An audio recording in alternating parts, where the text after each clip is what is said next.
हरे कृष्णा। क्या आपने कभी सोचा है कि जब हमारे सारे प्रयास नाकाम हो जाते हैं, कोई आशा की किरण बाकी नहीं रहती, उस समय क्या होता है? एक ऐसा क्षण जब मनुष्य के पास ना तो साधन बचते हैं और ना ही कोई सहारा, और तब वही शक्ति जो इस संपूर्ण ब्रह्मांड को चलाती है, वो किस प्रकार हमारी सहायता के लिए आगे आती है। इस बात का अनुभव हम में से प्रत्येक व्यक्ति ने कभी न कभी अपने जीवन काल में किया ही होगा। और आज हम आपको जिस कथा का श्रवण करवाने वाले हैं, वो कथा भी मात्र एक घटना नहीं है, बल्कि इसी बात का प्रमाण है कि जब हम पूर्ण समर्पण के साथ भगवान को पुकारते हैं तो ईश्वर स्वयं हमारी सहायता के लिए नीचे उतर आते हैं। तो चलिए आज की हमारी इस कथा के तार को छेड़ते हैं और देखते हैं कि किस प्रकार भगवान अपनी वाणी को कर्म में भी परिवर्तित अवश्य करते हैं। चलिए आज की इस कथा यात्रा का आरंभ करते हैं। कहते हैं कि आग, पानी और समय किसी पर दया नहीं दिखाते। अगर अग्नि में हाथ डालोगे तो वो जलेगा ही, चाहे वो बच्चे की नादानी से हो या फिर बड़ों की लापरवाही से। लेकिन अगर कोई जानबूझकर अग्नि में कूदे और वो भी अनजाने में हुए अपराध के प्रायश्चित के लिए, तो क्या आप विश्वास करेंगे? नहीं ना। लेकिन हमारे वैष्णव संप्रदाय में एक ऐसे महान राजा हुए हैं जिन्होंने अपनी गुरु भक्ति का प्रमाण देने के लिए इससे भी भयंकर कार्य किया। आखिर कौन थे ये राजा, और उस दिन ऐसा क्या हुआ था जो उन्हें ऐसा प्रायश्चित करना पड़ा? यही है आज की हमारी जगन्नाथ कथा, जिसे सुनकर आपके रोंगटे खड़े हो जाएंगे। लेकिन इस यात्रा को शुरू करने से पहले अगर अभी तक आपने अपने इस चैनल को सब्सक्राइब नहीं किया तो प्रतीक्षा मत करिए, क्योंकि आपके द्वारा सिर्फ सब्सक्राइब बटन हिट करने से आपके लिए मधुर जगन्नाथ कथा का खजाना खुल जाएगा, और वो भी सदा के लिए। तो चलिए आज की कथा यात्रा का आरंभ करते हैं। अनेक वर्षों पूर्व उड़ीसा में एक महान राजा हुए, जिनका नाम था राजा कुलशेखर। अत्यंत बलशाली और शिस्तबद्ध, सूर्य के समान तेजस्वी और चंद्र के समान शीतल, सागर के समान गंभीर और कल्पतरु के समान दानी, बृहस्पति के समान विद्वान और पृथ्वी के समान सहनशील, कुबेर जैसे संपत्ति से समृद्ध और पिता के समान प्रजापालक राजा। और इन सबसे ऊपर उनके अंदर एक जो शिरोमणि गुण था, वो ये था कि वे परम भगवान श्री हरि के अनन्य भक्त थे। वे देवी देवताओं, ब्राह्मण, साधु और सन्यासियों का सदैव सम्मान करते थे और हरि कथा का श्रवण करने के लिए सदैव तत्पर रहते थे। एक दिन इसी प्रकार वे अपने राज दरबार में अपने महत्वपूर्ण मंत्रियों तथा सेवकों के साथ बैठे हुए थे। अनेक साधु और सन्यासी राजा के आसपास एकत्रित हुए थे और हरि कथा का महोत्सव चल रहा था। ऐसे में अचानक राजा कुलशेखर के गुरु वहां पधारे। राजा उसी क्षण अपने सिंहासन से उठ गए। उन्होंने अपने गुरु को साष्टांग दंडवत प्रणाम किया, उनका चरण प्रक्षालन किया और बैठने के लिए एक उचित आसन प्रदान किया। जब गुरु ने राजा को अपना स्थान लेने की आज्ञा दी, तभी जाकर राजा अपने सिंहासन पर वापस जाकर बैठ गए और फिर से हरि कथा का श्रवण महोत्सव प्रारंभ हुआ। सभी लोग भगवान की मधुर लीलाओं का आस्वादन कर रहे थे और अचानक क्या हुआ कि कहीं से एक मक्खी आई और बार बार राजा कुलशेखर के माथे पर बैठने लगी।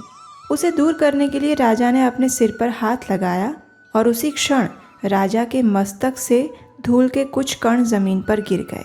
वास्तव में ये वो धूल के कण थे जो उस समय राजा के मस्तक पर लगे थे जब वे अपने गुरु को प्रणाम कर रहे थे। अब राजा को तो इस बात के विषय में कुछ पता नहीं चला और बाकी किसी का भी इतना ध्यान नहीं गया, लेकिन राजा के गुरु ने ये दृश्य देख लिया और ये देखकर उन्होंने अपना सिर झुका दिया। अब राजा भी कोई सामान्य व्यक्ति तो थे नहीं, वे बुद्धिमान थे। उन्हें पता लग गया कि कोई तो ऐसी बात हुई है जो मेरे गुरुदेव को पसंद नहीं आई।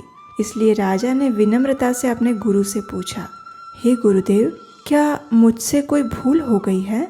मुझे ऐसा क्यों लग रहा है कि आप शायद प्रसन्न नहीं हैं। बताइए गुरुदेव, मुझ मूर्ख से क्या अपराध हो गया? राजा के वचन सुनकर गुरु ने कहा, जब कोई व्यक्ति अपने गुरु के चरणों में प्रणाम करता है तो उसके माथे पर जो गुरु की चरण धूलि लगती है, उसके कारण वह व्यक्ति अपने पूर्व जन्म के उतने पाप कर्मों से मुक्त हो जाता है जितने धूल के कण उसके मस्तक पर होते हैं। लेकिन हे राजन, तुमने अपने मस्तक से उस धूल के कण को हटा दिया है। तो क्या तुम कल्पना कर सकते हो कि ऐसा करने से तुमने कितने पाप कर्म एकत्रित कर लिए होंगे? और मुझे इसी बात का दुख हुआ है कि तुमने अपने मस्तक से मेरी चरण धूल दूर कर दी और इस प्रकार तुमने अनेक जन्मों के पाप कर्मों को एकत्रित कर लिया है। गुरु के वचन सुनते ही राजा कुलशेखर के पैरों नीचे से मानो जमीन खिसक गई। वे कांपने लगे, उनके श्वास की गति तेज हो गई और बोलने के लिए उनके मुंह से शब्द नहीं निकल पा रहे थे। उनकी आंखें अश्रु से भर आई और वे एक स्तंभ की तरह स्थिर हो गए।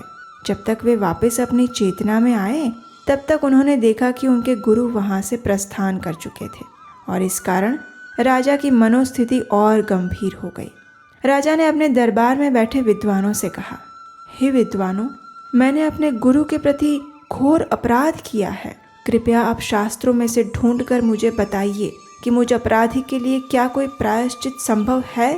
क्या मैं अपने गुरु अपराध से मुक्त हो पाऊंगा? अगर ये संभव है तो शीघ्र ही मुझे उपाय बताइए। राजा की बात सुनकर पंडितों और विद्वानों ने शास्त्रों को खंगालना शुरू किया। एक के बाद एक वे वेद, उपनिषद और पुराणों के पन्ने पलटते गए और अंत में उन्हें कुछ मिला, लेकिन वो क्या था ये कहने की हिम्मत उनमें से किसी की नहीं थी।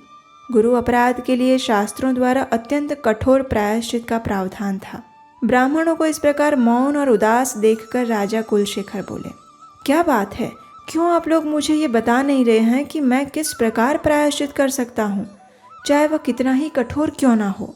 लेकिन मैं सूर्य देव को साक्षी मानकर वचन देता हूँ कि मैं ये प्रायश्चित अवश्य करूँगा।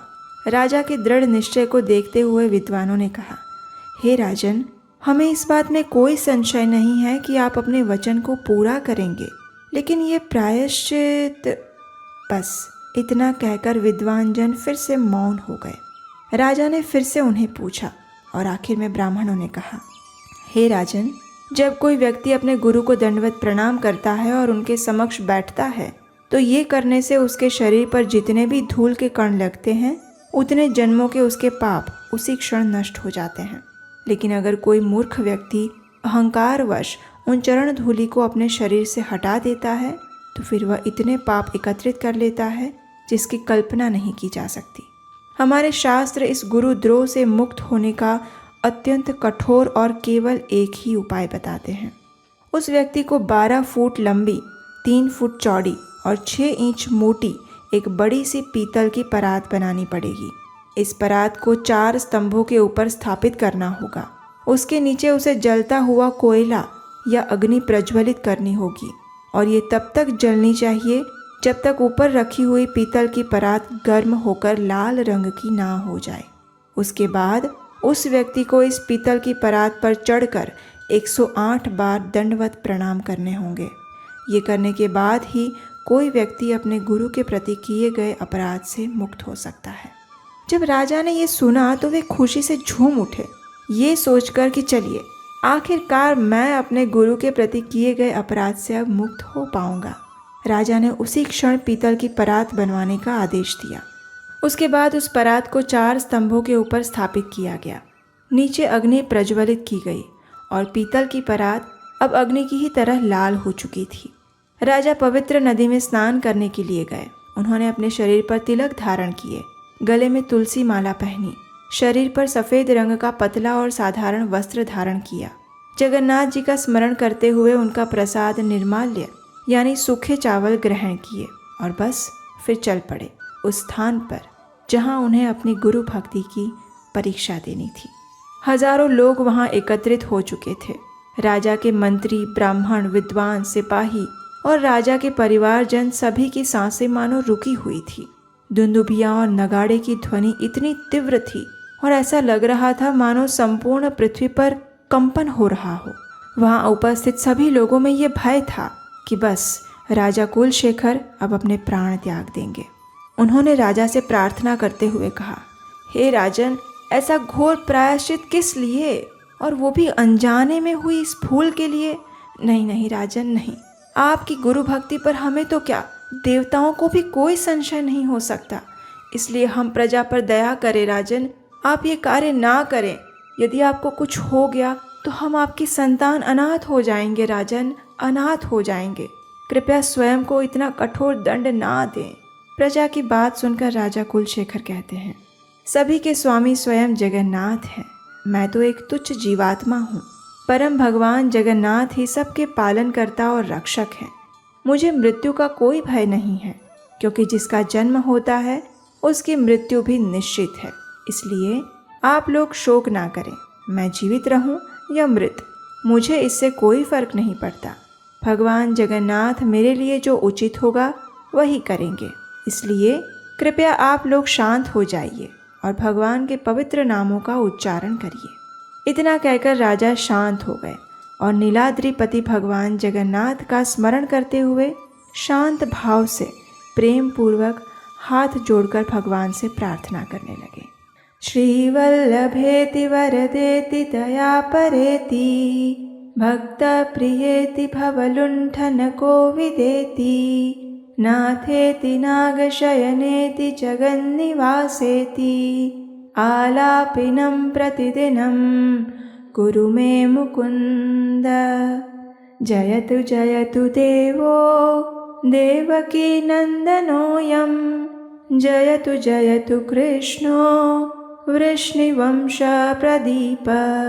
जयतु जयतु मेघ श्यामलः कोमलांगो जयतु जयतु पृथ्वी भारनाशो मुकुंद।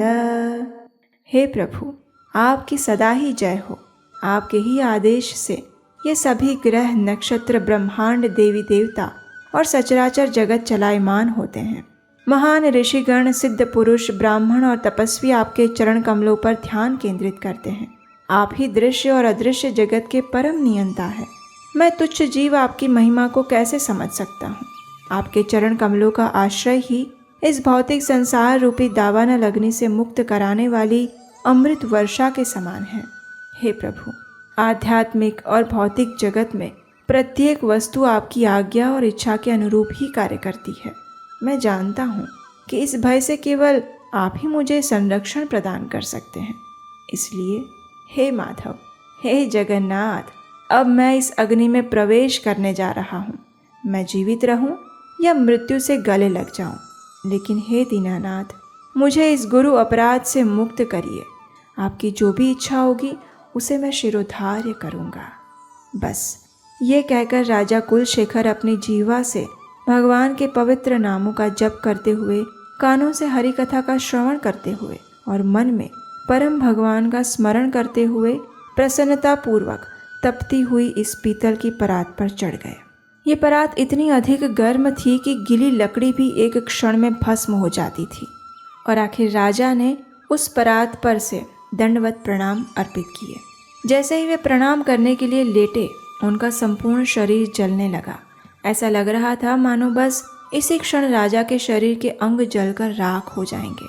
राजा उठे और फिर से उन्होंने दूसरा दंडवत प्रणाम अर्पित किया। इस स्थिति में भी राजा निर्भय बने रहे और उन्होंने भगवान जगन्नाथ को याद किया। अब देखिए, जगन्नाथ जी अपने भक्तों की मनोदशा को भली भांति जानते हैं और वे अपने भक्त को इस स्थिति में कैसे देख सकते हैं, है ना? तो बस उसी क्षण वो तपती हुई पीतल की परात जल की तरह शीतल हो गई। राजा का शरीर भी ठंडा हो गया। दूसरी ओर सभी प्रजागण त्राही त्राही पुकार रहे थे। उन्हें लग रहा था कि बस अब उनके पालक राजा प्राण त्यागने ही वाले हैं। जब सभी लोग रो रहे थे, उसी क्षण राजा कुलशेखर फिर से उठे, बिल्कुल उसी प्रकार जैसे पूर्व से सूर्य का उदय होता है। उनका शरीर कांतिमय लग रहा था। उनके चेहरे पर निर्भीकता और अटूट भक्ति के चिन्ह दिख रहे थे। उन्होंने फिर से दंडवत प्रणाम किया। उस तपती हुई परात पर प्रणाम करते हुए राजा ऐसे लग रहे थे मानो कोई श्वेत हंस जल में शांतिपूर्वक विहार कर रहा हो। इस प्रकार राजा ने 36 बार दंडवत प्रणाम अर्पित किए और फिर पृथ्वी डोलने लगी। चारों ओर कंपन होने लगा। स्थिति की गंभीरता को देखकर भगवान जगन्नाथ उसी क्षण नीलगिरी छोड़कर उस स्थान पर प्रकट हुए। उन्होंने एक सुंदर ब्राह्मण का स्वरूप धारण किया हुआ था और वे राजा के पास पहुंच गए। उन्होंने राजा का हाथ पकड़ा और उन्हें तपती हुई परात से नीचे उतारा। ब्राह्मण के वेश में आए भगवान ने कहा, हे राजन, आज से आपकी कीर्ति पताका युगों तक इस ब्रह्मांड में फैलती रहेगी।